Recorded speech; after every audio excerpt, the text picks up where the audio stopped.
D boss ನಾಯಕ ನಟನಾಗಿ ಚಿತ್ರರಂಗಕ್ಕೆ ಎಂಟ್ರಿ ಕೊಟ್ಟು 20 ವರ್ಷ ಪೂರೈಸಿದೆ. ಫೆಬ್ರವರಿ 8, 2002ರಲ್ಲಿ ತೆರೆಕಂಡ ಈ ಚಿತ್ರದ ಸಂಭ್ರಮಾಚರಣೆಯನ್ನು ಇತ್ತೀಚೆಗೆ ಆಚರಿಸಲಾಗಿತ್ತು.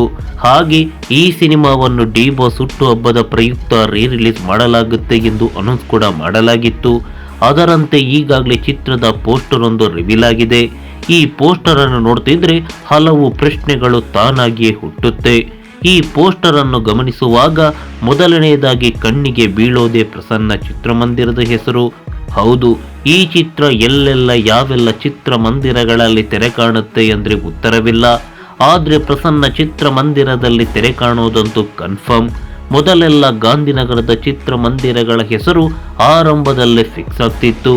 ಅದೆಷ್ಟೋ ಚಿತ್ರಗಳು ಗಾಂಧಿನಗರದಲ್ಲಿ ಥಿಯೇಟರ್ ಸಿಕ್ಕಿಲ್ಲ ಅಂದರೆ ಡೇಟನ್ನು ಬದಲಾಯಿಸಿದ ಉದಾಹರಣೆಗಳಿವೆ. ಆದರೆ ಪ್ರಸ್ತುತ ಗಾಂಧಿನಗರದಲ್ಲಿ ಬೆರಳೆಣಿಕೆಯ ಚಿತ್ರಮಂದಿರಗಳಷ್ಟೇ ಉಳ್ಕೊಂಡಿದೆ. ಹೀಗಾಗಿ ಮೇನ್ ಥಿಯೇಟರ್ ಸಮಸ್ಯೆ ಎದುರಾಗಿದೆ. ಇದು ಸ್ಟಾರ್ ನಟ ಡಿ ಬಾಸ್ ಚಿತ್ರದ ಮೇಲೂ ಪ್ರಭಾವ ಬೀರಿದೆ. ಅದೇನೇ ಇರಲಿ, ಈ ಪೋಸ್ಟರೇ ಅಂತಿಮವಲ್ಲ. ಒಂದಿಷ್ಟು ದಿನಗಳಲ್ಲಿ ರಾಜ್ಯದ ಮೂಲೆ ಮೂಲೆಯ ಚಿತ್ರಮಂದಿರಗಳು ಇದಕ್ಕೆ ಸೇರ್ಪಡೆಗೊಳ್ಳಲಿದೆ. ಇದರ ಜೊತೆಗೆ ಗಾಂಧಿನಗರದ ಮೇನ್ ಥಿಯೇಟರ್ ಕೊನೆ ಕ್ಷಣದಲ್ಲಿ ಸೇರ್ಪಡೆಗೊಂಡರೂ ಅಚ್ಚರಿಯಿಲ್ಲ. ಇನ್ನೊಂದು, ಈ ಪೋಸ್ಟರ್ನಲ್ಲಿ ಗಮನಿಸಬೇಕಾದ ಬಹುಮುಖ್ಯವಾದ ಅಂಶ ಅಂದರೆ ಅದು ನಿರ್ಮಾಪಕರ ಹೆಸರು. ಇದರಲ್ಲಿ ಕೇವಲ ರಾಮಮೂರ್ತಿಯವರ ಹೆಸರನ್ನು ಮಾತ್ರ ಬಳಸಲಾಗಿದೆ. ಆದರೆ ಈ ಚಿತ್ರಕ್ಕೆ ರಾಮಮೂರ್ತಿಯವರು ಫೈನಾನ್ಷಿಯರ್, ನಿರ್ಮಾಪಕರು ಬಾಮಾರೀಶ್. ಈ ವಿಚಾರವನ್ನು ಸ್ವತಃ ಬಾಮಾರೀಶ್ ಅವರು ಖಾಸಗಿ ವಾಹಿನಿಯ ಡಿಬೇಟ್ನಲ್ಲಿ ರಾಮಮೂರ್ತಿಯವರ ಮುಂದೆನೇ ಹೇಳಿದ್ರು.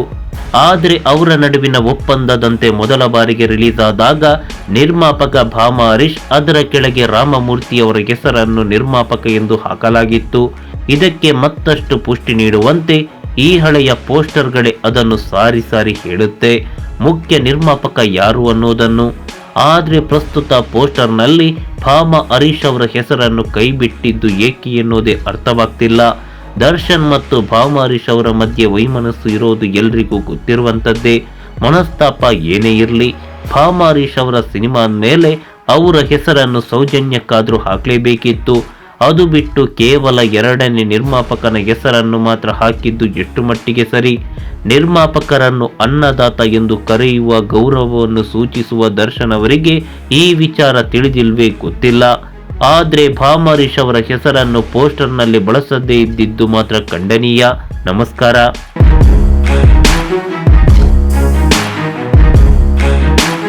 ಈ ಮಾಹಿತಿ ನಿಮಗೆ ಇಷ್ಟವಾಗಿದ್ರೆ ಲೈಕ್ ಮಾಡಿ, ಶೇರ್ ಮಾಡಿ. ಹಾಗೆ ನಮ್ಮ ಕೋಸ್ಟಲ್ ಕನ್ನಡ ಯೂಟ್ಯೂಬ್ ಚಾನಲ್ಗೆ ಸಬ್ಸ್ಕ್ರೈಬ್ ಮಾಡಿ.